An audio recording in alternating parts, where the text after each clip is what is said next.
여러분 말씀을 들을 때에 어떨 때 은혜를 받으시나요?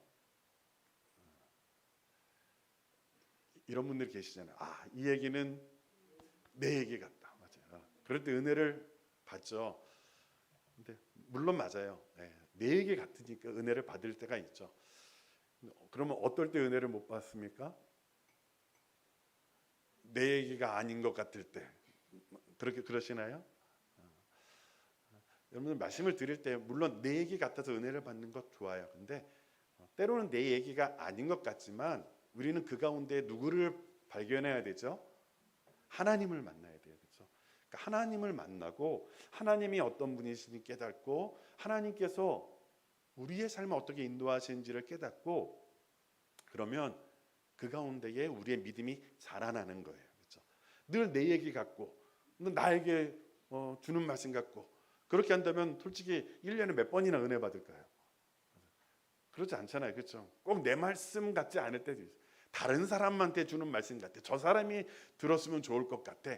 이렇게 하면 더 은혜를 못 받는 거고. 그렇죠? 그러니까 늘 하나님 오늘 말씀을 통해서 하나님이 어떤 분이신지 하나님이 우리의 삶을 어떻게 인도하시는지를 깨닫고 발견할 수 있도록 인도해 달라고 기도하면서 하나님의 말씀을 들으셨으면 좋겠어요. 그러면 어떤 말씀이 전해져도 그 가운데에 하나님을 만나게 될 것이고 하나님의 은혜를 누릴 수 있을 거예요. 우리 모두가 그렇게 되기를 간절히 소원합니다. 오늘 우리가 읽은 말씀은요, 룻기의 서론과 같은 내용이에요. 배경이라고도 할 수 있겠죠. 어떤 내용인지 한번 우리가 차근차근히 한번 살펴볼 텐데요. 먼저 우리 1절 말씀을 먼저 읽어볼게요. 우리 룻기 1절 말씀 1장 1절 같이 함께 하나님의 말씀 읽겠습니다. 시작.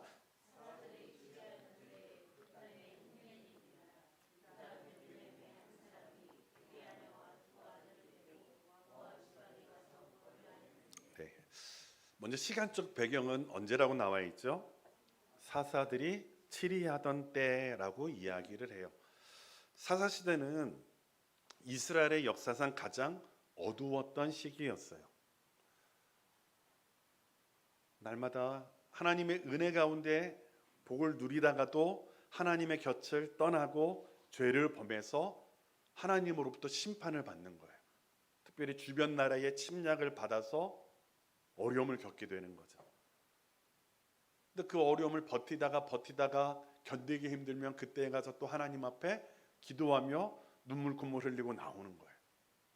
그러면 하나님은 그 기도를 들으시고 또 사자들을 세우셔서 그들을 구원하여 주시고 근데 그렇게 구원을 받아서 살아가다가 또 하나님을 어떻게 해요? 잊어버리고 또 하나님 앞에 범죄하고 그런 시대가 사사들이 치리하던 때라는 거예요. 그러니까 참 어려운 시기였죠. 고통을 겪고 혼란스럽고 불완전한 어둠의 시대였다라는 거예요. 특별히 우상 숭배가 가득하였기 때문에 그런 일들이 일어나잖아요. 그렇기 때문에 영적으로도 아주 어려웠던 시기가 사사들이 치리하던 때라는 거예요.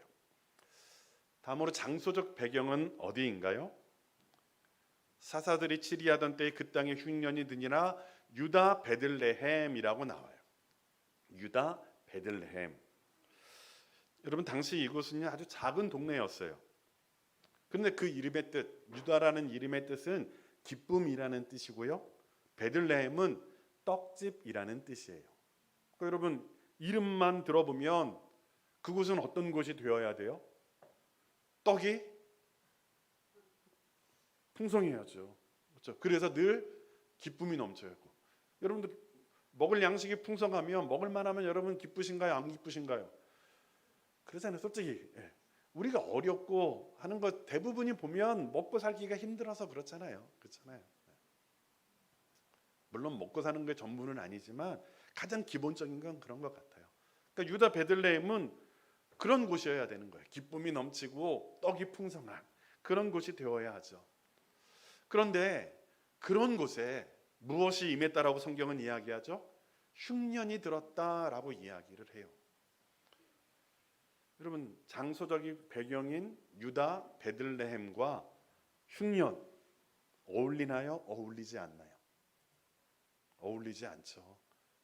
기쁨이 넘치고 떡이 풍성한 그 땅에 떡이 풍성해야 될 그 땅에 흉년이 임한 거예요.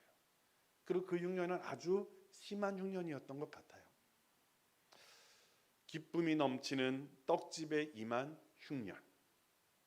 그런데 이 사사시대라고 하는 그 시대적인 배경과 흉년은 어울리나요? 어울리지 않나요? 어울리죠. 사사시대는 영적으로 어려운 시기였고 우상을 숭배하였던 시기였다라는 거예요. 그러니까 사사기에서 묘사하고 있는 불안과 어둠, 영적 기근은 이스라엘의 그 땅에 임한 들판의 흉년과 너무나 잘 어울리는 거예요. 그래서 이 사사들이 치리하던 때라는 말과 그 땅에 임한 흉년으로 인하여서 룻기는 우리에게 불안감을 더해주고 있는 거죠. 우리 1절 2절까지 또 한번 하나님 말씀 같이 읽을게요. 시작.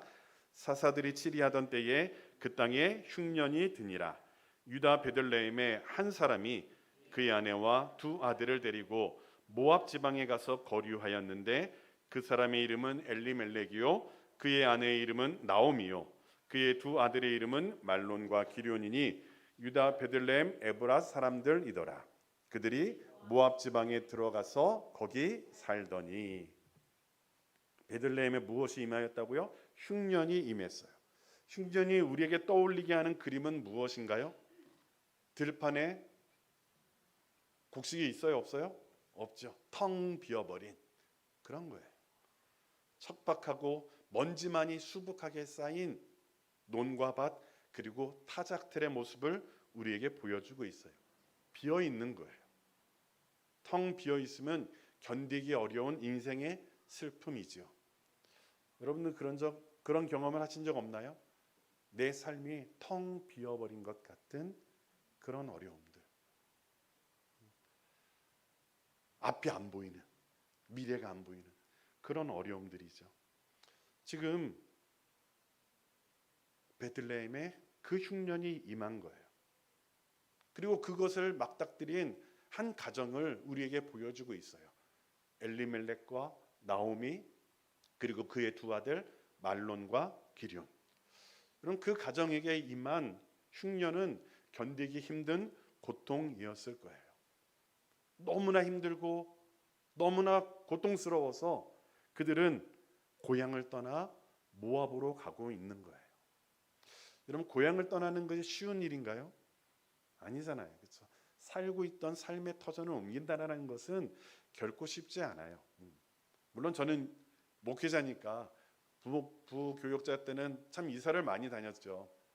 광주에도 있다가 서울에도 갔다가 또 파주라는 곳에도 갔었고요. 파주에서 옮긴 곳은 이제 통영이라는 곳이었어요. 그때는 정말 저에게도 이게 참 결정하기 어려운 곳이었어요. 왜냐하면 통영이라는 곳이 나쁘기 때문이 아니라 한 번도 가보지 않았던 곳이에요. 그렇죠?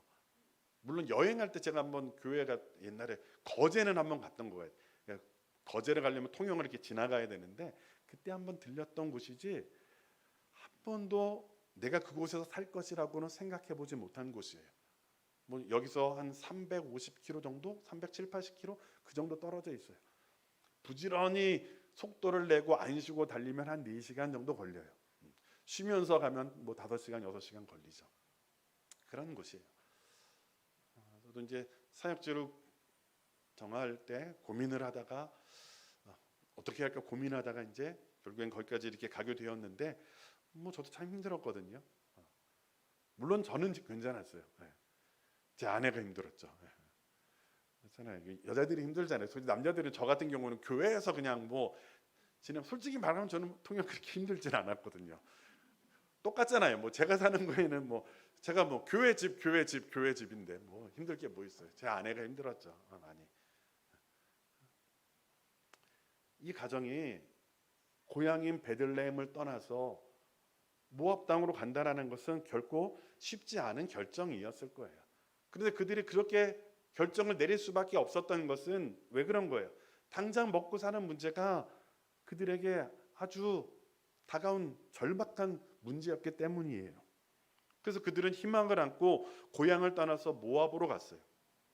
모압은 이스라엘과 사해를 사이에 두고 있는 나라였어요. 그곳은 물이 풍부하였기 때문에 좀 더 살기 좋은 곳이었죠. 그러니까 흉년을 경험한 한 가정이 동경하면서 갈 만한 나라였다라는 거예요. 이들은 생각했을 거예요. 우리 잠시 그곳에 가서 이 흉년을 피해서 그 잠시 살다가 다시 오자. 언제든지 다시 오자. 그런 마음을 가지고 그곳을 떠난 것이죠. 1절에 보면 그들이 모압으로 가서 거류하려 하였다라고 말하고 있어요. 이 거류하다라는 말은요, 나그네가 되다, 잠시 머무르다라는 뜻을 갖고 있어요. 그러니까 그들이 우리 모압 땅에 정착하자라는 마음을 가지고 그곳을 간 거예요? 아니라는 거예요. 잠시 머무르자. 뭐 길게는 1년이 될 수도 있겠고 뭐 2년이 될 수도 있을지 모르겠어요. 그런데 기회만 되면, 때가 되면 빨리 돌아오자라는 마음을 가지고 그곳을 떠났다라는 거예요. 그들의 삶에 닥친 비어 있음을 채운 뒤에 다시 고향으로 돌아오려는 생각이었죠. 그런 생각을 갖고 모압으로 들어간 엘리멜렉의 가족, 그들에게 어떤 일이 발생했을까요? 과연 그들의 생각처럼 그들의 앞길이 잘 풀렸을까요? 3절부터 5절까지는 그들의 가정의 모습을 이렇게 기록하고 있어요. 우리 같이 한번 3절부터 5절까지 같이 읽겠습니다. 시작.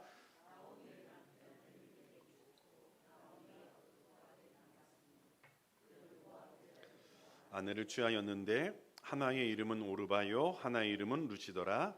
거기 거한 지 10년 즈음에 말론과 기럨 두 사람이 다 죽고 그 여인은 두 아들과 남편의 뒤에 남았더라. 여러분, 짧은 글이에요. 그냥 얼핏 읽으면 그냥 평범하게 넘어갈 수 있는 내용 같죠. 그런데 여러분, 지금 이 가정에 닥친 것은 처음에 어떤 사건이었어요? 엘리멜렉, 가장이 죽는 거예요. 무슨 이유였는지 알 수 없지만 엘리멜렉이 죽고 말았어요. 나오미와 두 아들만이 남아있는 거예요. 그럼 남아있는 가족에게 가장의 죽음은 커다란 슬픔이 아닐 수 없죠. 견디기 힘든 고통이었다라는 거예요. 비어있음을 채우기 위해 모압으로 이주한 그들에게 더 비게 만드는 아픈 사건이었다라는 거예요.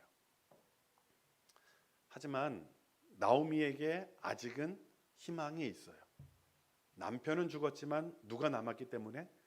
두 아들이 남아있기 때문이에요. 나오미와 두 아들은 슬픔을 거두고 다시 일어납니다.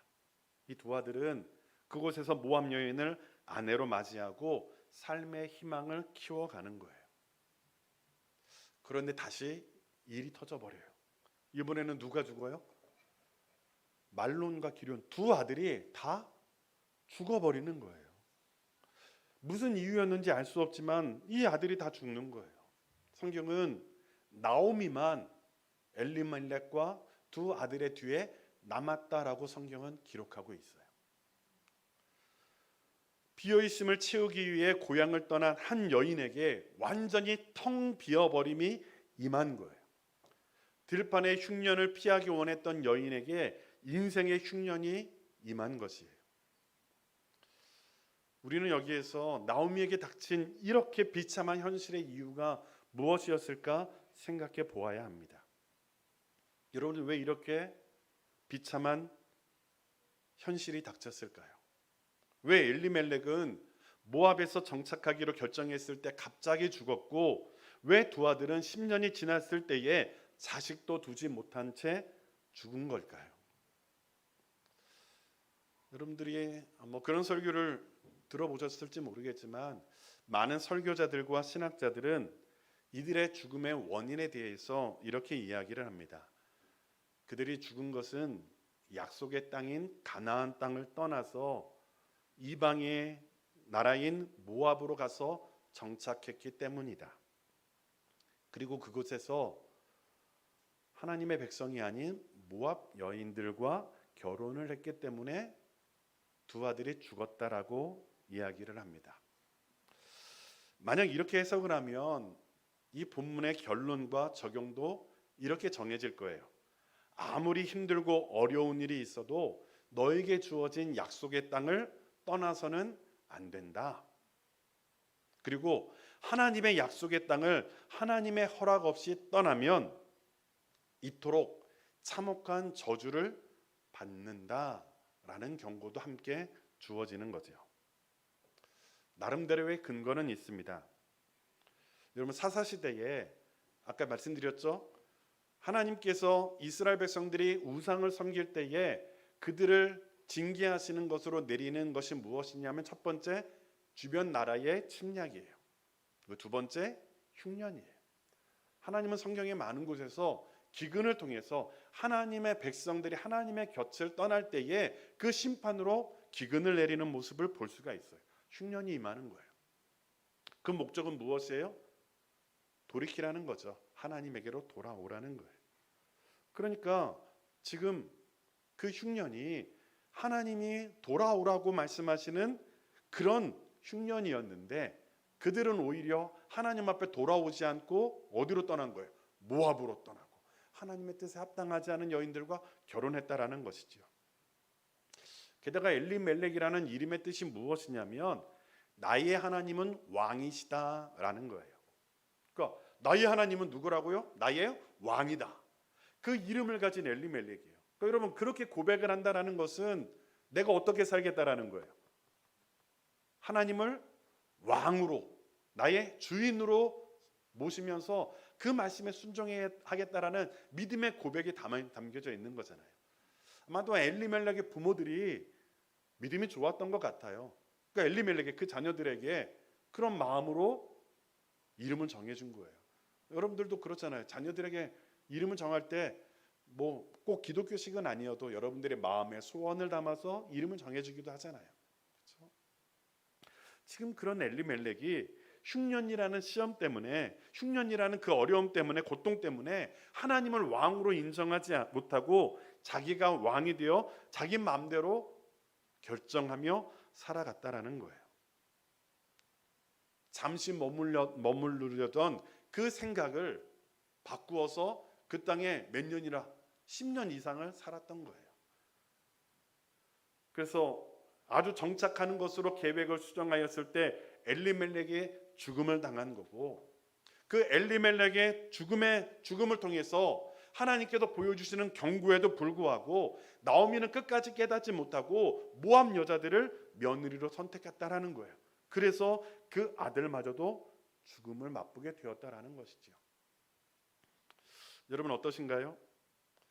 하나님의 뜻을 거스르는 결정으로 인하여 한 가정의 가장이, 그리고 두 아들이 죽음을 당하는 모습이라면, 그곳에서 우리가 만나게 되는 하나님은 어떤 하나님인가요? 자신의 뜻을 떠난 백성을 완전히 망하게 하시는 집요하신 하나님의 모습 아닌가요? 저는 흉년을 맞이해서 베들레헴을 떠나 모압으로 이주한 그들의 결정이 결코 잘한 결정이 아니라는 것에는 동의합니다. 그리고 그들이 행한 일들이 죄라는 것에도 저는 어느 정도 동의할 수 있어요. 그런데 그 결정이 모압으로 떠나고 모압 여인을 아내로 맞이하는 그 결정이 죄일 수는 있지만, 그것이 과연 한 집안 전체가 풍비박산 나는 그럴 정도의 죄인가라는 것에는 저는 쉽게 동의하기가 어렵다라는 거예요.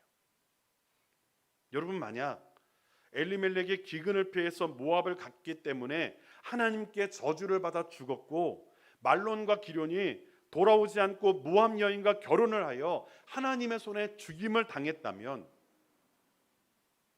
여러분들 그런 하나님을 여러분들의 하나님으로 믿고 그분께 하나님 사랑합니다, 하나님 감사합니다, 그렇게 고백하는 것이 얼마나 가능할까요? 저는 쉽지 않을 것 같아요. 그저 너무너무 배가 고팠고 힘들었고 지치고 견디다 못해서 베들레헴을 떠난 것이고, 그런 엘리멜렉을 죽이시고 자식들을 죽이시는 하나님, 우리가 믿는 하나님이 과연 그런 하나님인가? 저는 본문을 통해서 두 가지 측면으로 말씀을 나누려고 해요. 먼저는 오늘 말씀을 드리는 것은 본문의 맥락과 어조를 통해서 우리가 무엇에 관심을 두어야 하는지 그 측면에 관해서 오늘 말씀을 나눌 것이고요. 다음 주에는 베들레헴을 떠난 엘리멜렉의 문제가 아니라 그로 하여금 고향을 떠나게 만든 베들레헴이 문제였다라는 관점으로 다음 주에 말씀을 나눌 거예요. 먼저 본문의 맥락과 어조를 통해서 우리가 관심을 가져야 하는 것은 무엇일까요? 본문은 한 가정의 몰락을 너무 담담하게 이야기해요. 아까도 이야기했죠? 그냥 여러분들 빠른 속도로 따라 읽으면 이 내용이 무슨 내용인가 그냥 읽어요. 한 가정이 있었는데 그 가정이 흉년을 피해서 모압으로 돌아갔다. 그런데 거기서 아버지가 죽었다. 어머니와 두 아들이 남았다. 이 두 아들이 모압 여인과 결혼했는데 시간이 지나서 이 두 아들이 다 죽었고 이제는 나오미와 두 며느리만 남았다. 짧게 기록하는 거예요. 10여 년의 기간을 아주 짧은 단 3절의 내용으로 그냥 요약해 버리는 거예요. 그리고 정확히 말하면 룻기의 어느 곳에서도 이 엘리멜렉의 죽음 또 이 말론과 기론의 죽음에 대해서 그들의 죄악으로 인한 것이라고 이야기하는 것은 없어요.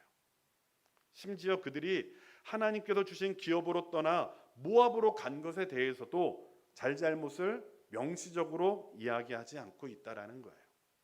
오히려 성경을 읽다 보면 엘리멜렉이 그리고 그 가족이 그 암울했던 사사 시대에도 어느 정도 경건을 유지하고 어느 정도 믿음 안에서 살았던 가족이라는 것을 우리에게 암시하고 있을 정도예요. 왜 죽었는지, 어떻게 죽었는지, 거기서 어떻게 살았는지, 잘 살았는지 못 살았는지 전혀 언급되어 있지 않아요.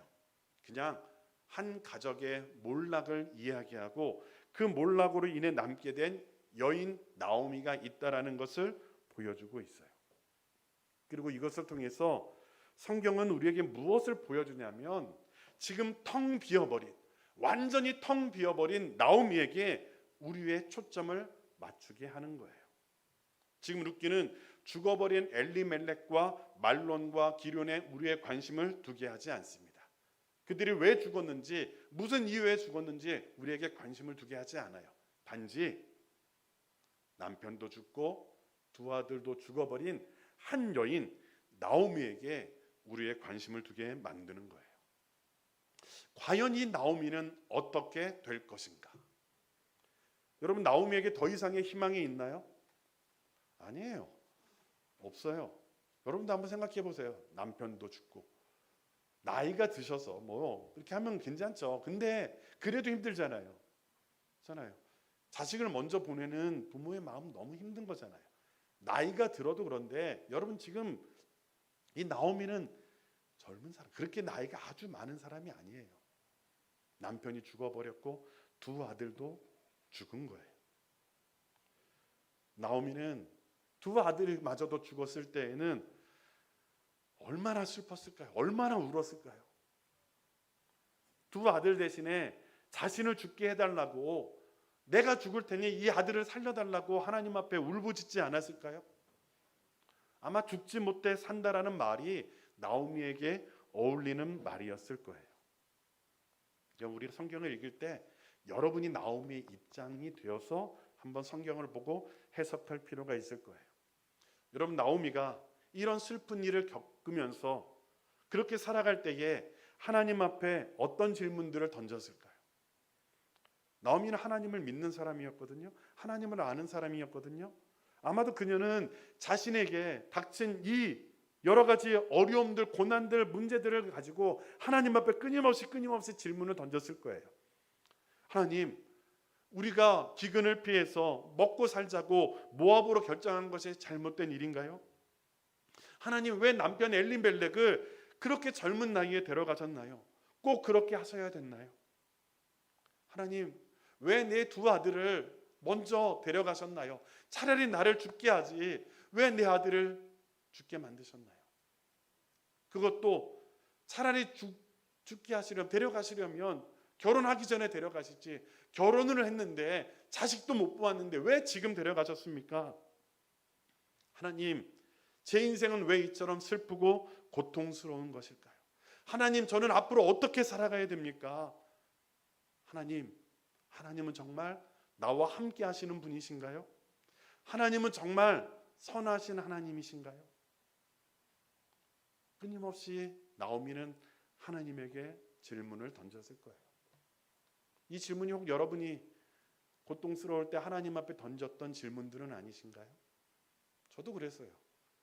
물론 목사니까, 목사라는 이름이 있으니까 완전히 무너지지는 않았지만, 그러나 어려움이 다가올 때마다 하나님 왜입니까? 질문할 수밖에 없는 거죠. 그런데 여러분, 나오미가 이렇게 하나님 앞에 질문을 던졌을 때 하나님께서 나오미에게 어떤 대답을 주셨을까요? 나오미는 자신의 질문과 그리고 의문에 대하여 하나님의 답을 들을 수 있었을까요? 룻기를 살펴보면 하나님께서는 나오미에게 아무 대답도 주지 않으셨던 것 같아요. 나오미는 나중에 보면 자신을 나오미라고 부르는 그 사람들에게 나를 나오미라 부르지 말고 마라라고 불러라 이렇게 이야기해요. 나오미는 그 이름의 뜻이 즐거움이라는 뜻이거든요. 즐겁지가 않잖아요. 그래서 자신을 마라, 이것은 괴로움, 고통이라는 뜻이에요. 자신을 나오미라 부르지 말고 나를 고통, 괴로움, 마라라고 불러라. 그러면서 뭐라고 이야기하냐면 자신이 당하고 있는 고통스러운 현실에 대하여 나는 하나님께 징벌을 당했다라고 이야기하는 거예요. 하나님께서 그 의문에 대하여 답을 주셨다면 그렇지는 않았을 거예요. 답을 모르니까, 고통스러우니까 나는 괴롭다, 나는 고통스럽다, 나는 하나님께 징벌받았다, 그렇게 이야기하는 거죠. 우리들도 마찬가지예요. 물론 우리는 우리의 삶의 결국이 어떠한지에 대해서는 의문이 없어요. 하나님의 백성들의 결국은 승리이고 영원한 하나님의 나라가 우리에게 주어진다는 사실을 우리는 믿음으로 고백하며 받아들여요. 그런데 그런 믿음의 고백이 있지만 현실의 문제는 그렇지 못하다라는 거예요. 때로 우리가 당하는 고통 앞에서 나오미처럼 하나님 앞에 질문을 던지고 하나님 앞에 기도하며 나아가지만 그 대답을 듣지 못할 때가 너무나 많다라는 거예요. 이유도 모르고 왜 이런 어려움을 겪어야 되는지. 때로는 내가 잘못해서 어려움을 겪는 것 알겠는데 과연 내가 한 잘못이 그렇게 큰 잘못인가? 내가 지금 이런 고통을 당할 만한 큰 잘못인가? 생각해보면 그렇지 못할 때가 너무 많다라는 거예요. 어쩌면 오늘 본문에서 그들이 죽은 이유에 대해 침묵하는 것이 바로 그런 이유 때문일 거예요. 우리는 성경이 이들에 대하여 도덕적인 그리고 신앙적인 어떤 평가를 하지 않는 것에 주목하여 본문을 도덕주의 또는 하나님의 심판이라는 잣대로 보려고 하는 시도에서 벗어나야 합니다. C.S. 루이스라고 하는 학자는 이렇게 말했어요. 인간이 겪는 고통의 5분의 4, 80% 정도는 인간의 탐욕 내지 어리석음 때문에 생기는 것이다. 그러나 그럼에도 불구하고 우리 탓으로, 내 탓으로 돌릴 수 없는 고통도 역시 많다. 그렇습니다. 우리가 인생을 살다 보면 우리가 실제로 겪는 일들 가운데에 그 이유가 우리가 바라는 만큼 분명하지 않을 때가 너무 많다라는 거예요. 이유를 알지 못할 때가 너무 많다라는 거예요. 지금 나오미가 어쩌면 그렇다라는 거예요. 나오미는 그 견딜 수 없는 고통 속에서, 답을 알 수 없는 현실 속에서 괴로워하고 눈물을 흘리고 있고 하나님 앞에 슬퍼하면서 그렇게 살아가고 있었다라는 거지요. 그런데 그런 나오미에게 들려오는 희망의 목소리가 있었습니다. 우리 6절 상반절 말씀 함께 읽도록 하겠습니다. 같이 읽겠습니다. 그가 모압 지방에 있어서 여호와께서 자기 백성을 권고하사 양식을 주셨다 함을 들었으므로. 아멘. 오늘 성경은 이렇게 이야기합니다. 양식을 주셨다. 근데 그 앞에 여러분 뭐라고 이야기해요? 누가요? 여호와께서 자기 백성을 권고하사 그들에게 양식을 주셨다 함을 들었다. 여러분, 나오미가 들었던 소식은요, 단순한 풍년의 소식이 아니었어요. 그가 들었다라는 소식, 그가 들은 소식은 하나님께서 이스라엘 백성들을 권고하셨다라는 소식이었어요. 여러분, 권고하다라는 말은요, 방문하다, 계산하다, 징벌하다, 돌아보다라는 뜻을 가지고 있어요. 그래서 이 단어는 도움을 주고 은혜를 끼치기 위해서 방문하다라는 뜻도 있고요, 반대로 벌을 주고 징계하기 위해서 방문하는 그런 이중의 뜻을 가지고 있어요. 여러분, 하나님이 이스라엘에게도 그러잖아요. 방문하고 그들을 찾아오실 때 어떻게 찾아오세요? 복을 주시기 위해서. 그러나 때로는 뭐 하기 위해서? 징계하시기 위해서 찾아오실 때도 있어요. 그런데 지금 이 고통스러운 현실 속에서 눈물을 흘리고 있는 나오미가 들었던 소식은 무엇이냐면 하나님께서 다시 이스라엘 백성들을 돌보신다. 그 소식을 그가 듣게 된 거예요. 나오미는 그 소식을 들었어요. 절망스러운 현실 가운데 눈물 흘릴 수밖에 없는 그 고통 가운데에 그가 들었다라는 거예요. 그래서 6절 하반절은 이렇게 이야기합니다. 우리 같이 한번 또 하나님 말씀 읽겠습니다. 시작. 이에 두 자부와 함께 일어나 모압 지방에서 돌아오려 하여. 아멘. 이해라는 말은 뭐예요? 하나님께서 이스라엘 백성들을 권고하셨다는 소식을 들었을 때에 이에 나오미가 다시 그 두 며느리와 함께 누구에게로? 모압 지방에서 돌아와서 누구에게로? 하나님에게로 다시금 가고 있다라는 거예요. 고향으로 돌아가기를 결정하고 있다라는 거예요. 여러분, 제가 묻겠습니다. 나오미의 앞길에 어떤 미래가 펼쳐질까요? 여러분, 고향을 지금 10여 년 넘게 떠나 있다가 돌아가는 거예요. 단지 그곳에 무엇이 있다라는, 양식이 주어졌다는 소식만을 듣고, 고향을 떠나기도 어렵지만 여러분, 고향으로 돌아가기는 더 어려운 것 아닌가요? 우리는 다 금이 환영하기를 원하잖아요. 내가 잘 되면 자가용, 멋진 자가용 몰고 가기 원하죠. 그런데요, 내 삶이 어려우면 가고 싶어요, 안 가고 싶어요? 안 가고 싶잖아요. 가는 거 어려워요. 가도 잘 될지 안 될지 모르는 거예요. 나오미가 지금 그런 상황이에요. 잘 될지 안 될지, 내 앞에 어떤 일이 펼쳐질지 전혀 모르는 거예요. 텅 비었어요. 아무것도 없어요. 그런데 그가 그 텅 빈 채로 어디로 가고 있다고요? 하나님 앞에로 가고 있다라는 거예요. 여러분, 거기에 우리의 희망이 있다라는 거예요. 사랑하는 성도 여러분, 우리의 삶이 어렵잖아요. 어려울 때가 있잖아요. 때로 하나님 앞에 기도하지만 기도해도 응답해 주시지 않고 하나님 내 기도 듣는 것인가 마는 것인가 생각할 때도 있잖아요. 그런데 그때에도 여러분 결코 하나님을 바라볼 수 있게 되기를 간절히 소원합니다. 때로는 답이 없지만, 때로는 해답을 알지 못하지만, 때로는 텅 비어서 가고 싶지 않지만, 그러나 그 순간에도 우리는 누구를 향하여? 하나님을 향하여 나아가야 된다라는 거예요. 그렇게 살아갈 때에 답 없는 인생이지만, 답을 알지 못하는 인생이지만 거기에 희망이 있는 거예요. 여러분 그렇지 않나요? 여러분 그러셨잖아요. 앞으로도 그렇게 살 수 있게 되기를 간절히 소원합니다. 저는 목사로서 여러분들의 가정에, 여러분들의 앞날에 좋은 일만 가득하기를 간절히 소망해요. 그렇게 되기를 바라요. 그런데 제가 그런 일이 있을 것입니다 라고 한다고 그렇게 되는 것은 아니잖아요. 어려운 일이 있을 거예요. 그러나 그 순간에도 바라기는 하나님을 바라보는 믿음을 결코 잊지 마시기를 간절히 소원합니다. 인생이 그런 것 같아요. 믿음이 그런 것 같아요. 때로는 보이지 않지만, 때로는 답이 없지만, 그럼에도 나와 함께 하시는 하나님을 바라보면서 묵묵하게 주의 길을 걸어가는 거예요. 여러분 그때에도 하나님 앞에 질문하는 것을 놓치지는 마세요. 그러는 가운데 우리의 믿음이 자라는 거예요. 그러는 가운데 때로 하나님은 응답을 주시지 않을 때도 있지만 때로는 깨닫게 하시고 응답을 주시는 거예요. 그러는 가운데 우리 믿음이 자라는 것이고 우리가 하나님의 자녀로 성장하는 거예요. 지금 여러분들의 인생의 아픔 가운데에서, 또 우리 교회가 겪었던 많은 어려움 가운데서도 끊임없이 하나님 앞에 질문하고, 때로는 답을 모르지만 텅 비었지만 그럼에도 불구하고 하나님을 바라보는 믿음으로 여기까지 오신 줄로 믿습니다.